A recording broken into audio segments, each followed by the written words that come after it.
नमस्कार दोस्तों। दोस्तों आज हम बात करेंगे वीगन डाइट के बारे में। बहुत से लोग ये जानना चाह रहे हैं कि वीगन होना क्या है। साथ ही इसको लेकर के बहुत सी भ्रांतियां भी हैं, जैसे कि वीगन डाइट बहुत कॉस्टली है, आम आदमी इसे अफोर्ड नहीं कर सकता, पोषण की कमी रह जाती है, जैसे कि विटामिन B12 या फिर प्रोटीन की कमी। इन सभी सवालों को हल करने के लिए आज हमारे साथ हैं फिटनेस एक्सपर्ट श्री धर्मजीत सिंह जी। तो आइए उनसे बात करते हैं और जानते हैं। जी सर, तो इसी प्रश्न से शुरुआत करते हैं कि वीगन डाइट है क्या? सबसे पहले तो सभी को सत श्री अकाल, नमस्कार। वीगन डाइट, अभी तक हम पीछे दो ही तरह के लोगों के बारे में जानते हैं, एक वेजिटेरियन और एक नॉन वेजिटेरियन। एक तीसरी कैटेगरी दुनिया में तेजी से पनप रही है, वो है वेगन। और ये वेगन होता क्या है? ये वेगन भी वेजिटेरियन ही है, और सिर्फ अंतर वेजिटेरियन और वेगन में इतना सा है कि वेजिटेरियन जो हैं वो एनिमल फूड में दूध और दूध के प्रोडक्ट ले लेते हैं, जबकि ये जो विगन होते हैं वो वहाँ डेयरी प्रोडक्ट भी नहीं लिया जाता, कोई भी एनिमल का प्रोडक्ट नहीं लिया जाता। पूर्ण रूप में वो जो डाइट है वो प्लांट पर बेस्ड होती है। सारी की सारी जो भी पोषक तत्व लेने हैं, जितना भी पोषण लेना है, वो प्लांट से लेना होता है।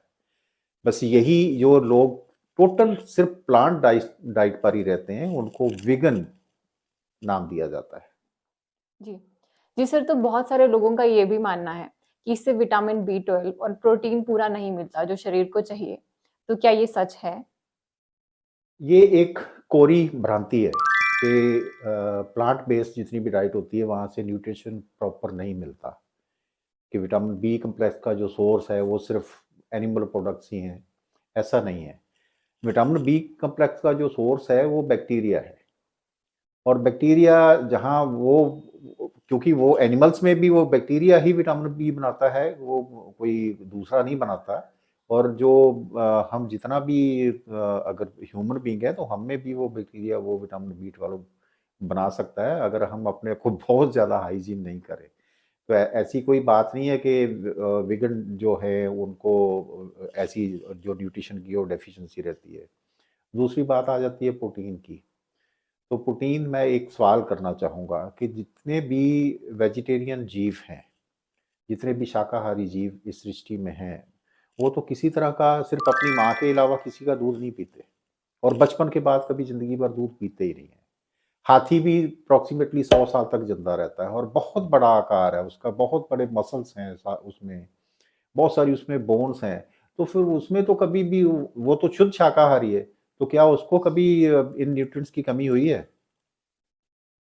तो इसी से हमें आंसर मिल जाता है कि अगर इतने बड़े उस जीव को किसी भी न्यूट्रिएंट की कोई कमी नहीं रहती शुद्ध शाकाहारी आहार से, तो हम इंसानों को कैसे रह सकती है? तो ये सिर्फ भ्रांतियां हैं, जो जो लोग मीट को या डेयरी को प्रमोट करते हैं वही लोग इस चीज़ को मानते हैं, और ये प्रचार भी करते हैं कि अगर आप डेयरी प्रोडक्ट नहीं लेंगे या आप एनिमल फूड नहीं लेंगे तो न्यूट्रिएंट्स की डेफिशिएंसी आ जाएगी। ऐसा जबकि हकीकत में बिल्कुल भी नहीं है।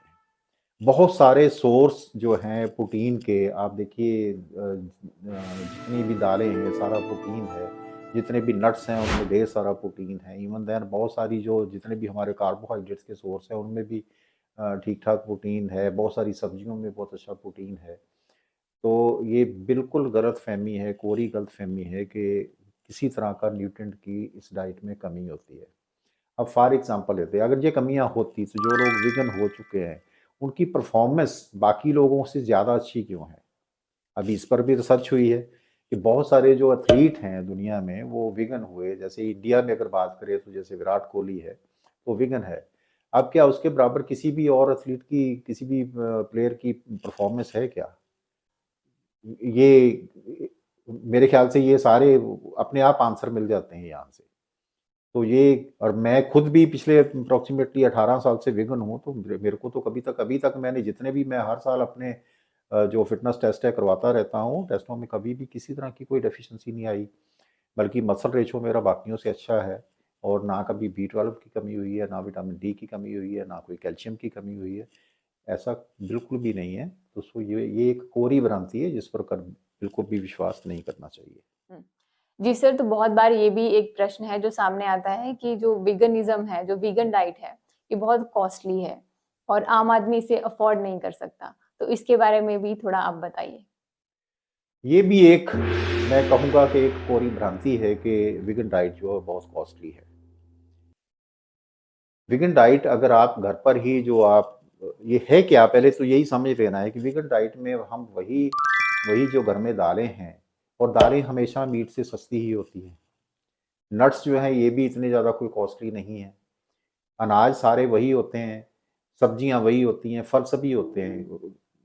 जो सारी की सारी डाइट वही है, सिर्फ़ उसमें क्या है कि हम जब भी आप देखिए एक एक नॉन-वेज जो पर्सन है, उसका खर्चा कब बढ़ता है? जब वो मीट खाता है तब या जाके जब वो दाल खाता है तब?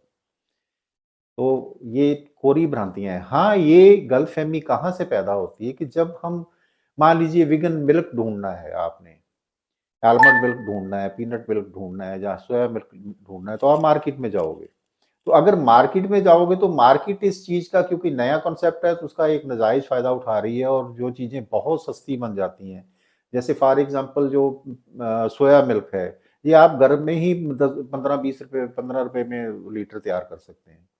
वही मिल्क जब आप मार्केट से खरीदने जाते हो, सोया, तो आपको ₹100 या ₹150 लीटर मिलता है।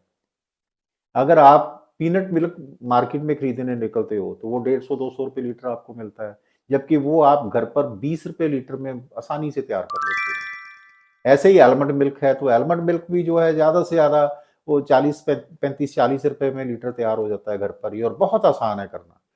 बस ये जो जब हम मार्केट में जाते हैं, तो इन्हीं चीज़ों की प्राइस बहुत ज़्यादा बढ़ जाती है। आप टोफू बाज़ार से खरीदते हो, तो वो आपको महँगा मिलता है। वेगन डाइट में स्प्राउट्स भी आते हैं, तो दालों को जब स्प्राउट करके घर पर ही अगर किया जाए तो ये बहुत इकोनॉमिकल है।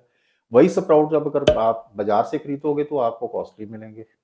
तो क्योंकि नया कॉन्सेप्ट है तो उसका एक फ़ायदा उठाया ही जाता है कि जब डिमांड एंड सप्लाई की बात होती है, जब डिमांड जब बढ़ रही है तो सप्लाई अभी कम है, कम लोग बनाना जानते हैं तो वो अर्जेंट रेट वो लेते हैं। जबकि ये चीज़ें जब घर पर तैयार की जाएँ तो ये बहुत कम रेट में तैयार होती हैं।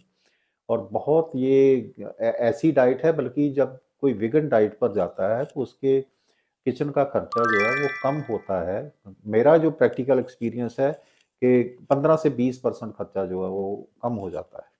तो ऐसा बिल्कुल भी नहीं है कि ये अनअफोर्डेबल है या आम आदमी इसको अफ़ोर्ड नहीं कर सकता, बल्कि मैं तो कहता हूँ कि वो इतना अफोर्डेबल है कि जब कोई वीगन डाइट पर जाता है तो वो प्रॉपर्ली फिट रहता है, उसको बीमार होकर के दवाइयों की ज़रूरत भी नहीं रहती है।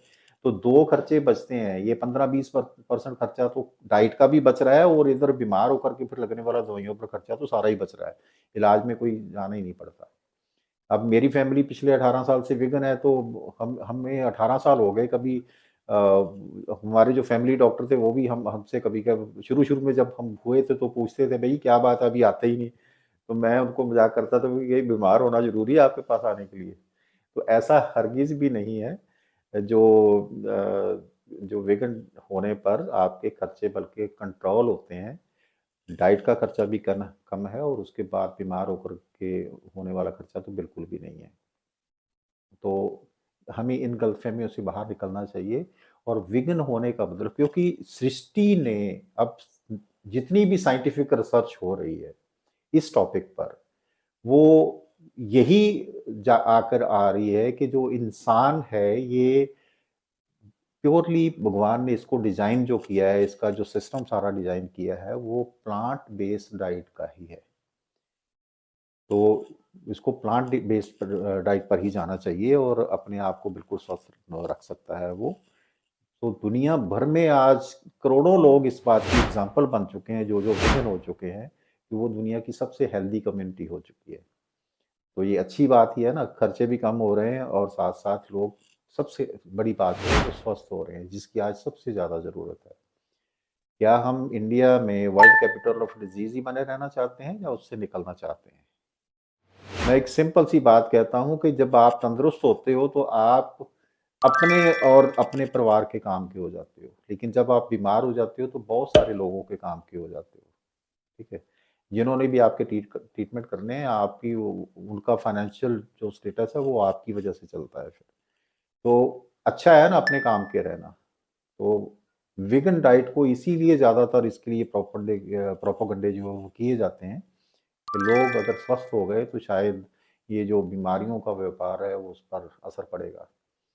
तो अगर पर्सनली देखा जाए तो हर इंसान के लिए फिट रहना बेहद ज़रूरी है और बेहद आसान भी है, और वहाँ वीगन डाइट जो है वो आपका भरपूर और पूरी तरह से आपको सपोर्ट करती है स्वस्थ रहने में।